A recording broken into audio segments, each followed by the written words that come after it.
Ça veut dire que la méta n'a pas tué l'élevage. Chez nous, elle a développé l'élevage. Ça veut dire qu'on a doublé notre volume de lait.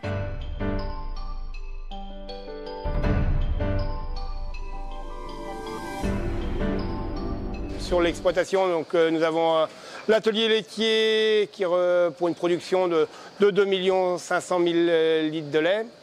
Il y a 260 vaches à peu près présentes, quoi, environ 230 à la traite avec 4 robots de traite, quoi. Sur l'exploitation, donc, on retrouve une partie énergie, donc, avec du photovoltaïque et une unité de méthanisation.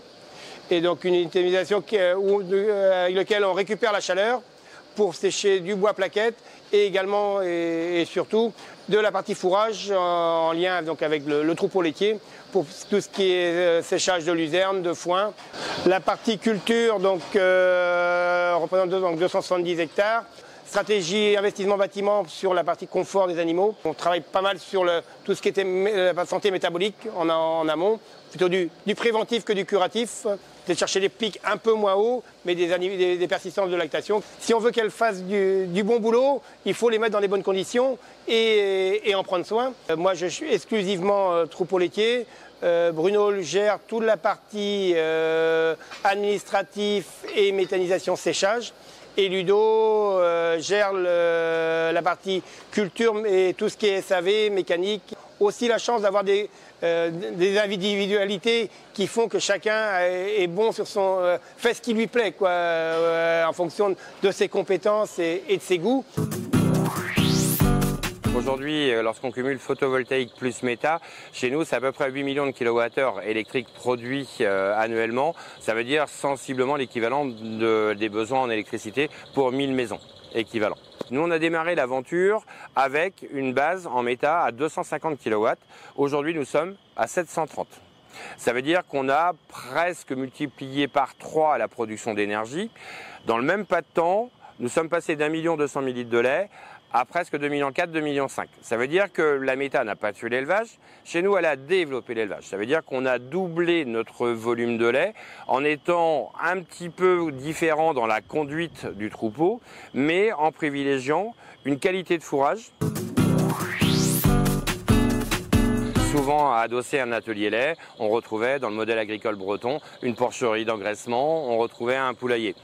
Très clairement, les énergies renouvelables sont une opportunité aujourd'hui de diversification de revenus. Photovoltaïque, pour moi, c'est une évidence. Aujourd'hui, n'importe quel projet de construction doit intégrer une production d'énergie renouvelable et l'installation d'une couverture photovoltaïque. Une unité de méta, on est dans le même principe. À partir du moment où on a une alimentation qui est régulière, une fois qu'elle est calée, ça produit du biogaz qu'on va pouvoir valoriser en élec et ou en injection aujourd'hui. On est bien sur un métier d'éleveur de bactéries. Aujourd'hui, il faut un certain temps de dégradation, il faut des conditions de température, de pH, je l'ai évoqué. Dans les bonnes conditions, on a une production de biogaz qui est plutôt stable.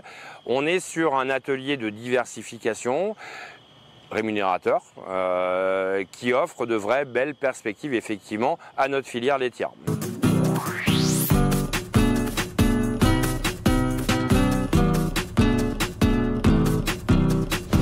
La méta vient en second temps pour valoriser les mauvais fourrages, c'est-à-dire tout ce qui est bon à destination du troupeau laitier et tout ce qui est de moins bonne qualité à destination de la méta.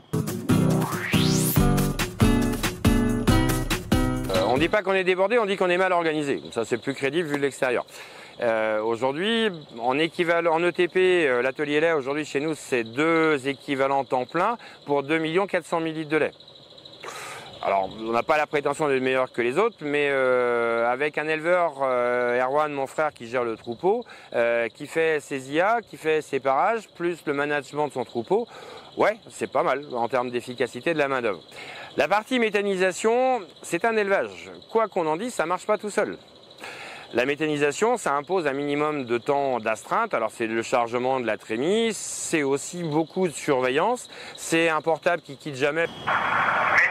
Alarme à la méta, ça tombe bien, nous y sommes. En méta, c'est pas du H24, mais ça impose quand même d'avoir un suivi régulier, au moins dans l'observation. Il y a des semaines qui peuvent se passer très bien, où c'est une petite heure d'astreinte quotidienne. Il y a des semaines où l'exercice est un peu plus compliqué. Et si demain on veut continuer à produire du lait en Bretagne, mais de manière générale dans tous les secteurs dynamiques, la méta peut être un élément qui permet de pérenniser notre filière et de donner de jolies perspectives pour demain. On peut faire de la culture énergétique. Moi, je ne soutiens pas ce modèle-là. On est bien sur une méta à base déchets qu'on doit continuer à développer.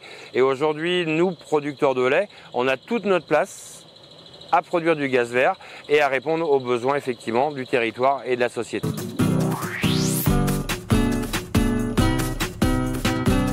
Allez vous former et après recevez, et ce sera mon deuxième conseil, les constructeurs d'unités de méta.